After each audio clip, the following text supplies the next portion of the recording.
Debt is being wiped away for tens of thousands of people living in St. Paul. Audrey Russo is live in St. Paul breaking down a plan that's been nearly a year in the making. Good morning, Audrey. Good morning, Alicia. Yeah, that's right. And now 32,000 residents are waking up with a little bit less burden. They can breathe a little bit easier.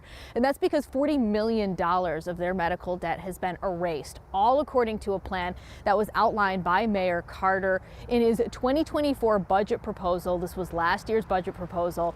And at that time, based on our reporting, we found that the average St. Paul resident had about $1,500 in medical debt. So Mayor Carter promised to pay that down using $1.1 million in pandemic relief funds. So here's what they did. City officials partnered with a national nonprofit called Undo Medical Debt.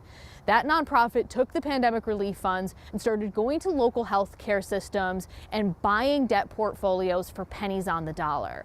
They then went through the information, identified folks based on income who qualified, and then sent those residents a letter saying, congratulations, your medical debt has been erased. So $40 million in medical debt is now off the table. This still falls a little bit short of the mayor's initial goal, though. The initial goal was to relieve $100 million of city residents' medical debt. So coming up, we'll have a little bit more on that. Plus, we'll talk a little bit about the math, because if you're thinking to yourself, $1.1 million in pandemic relief funds, well, how does that equate to $100 million in medical debt? Well, again, we'll talk a little bit more about the math coming up in 30 minutes. But for now, Alicia, I'll send it back to you.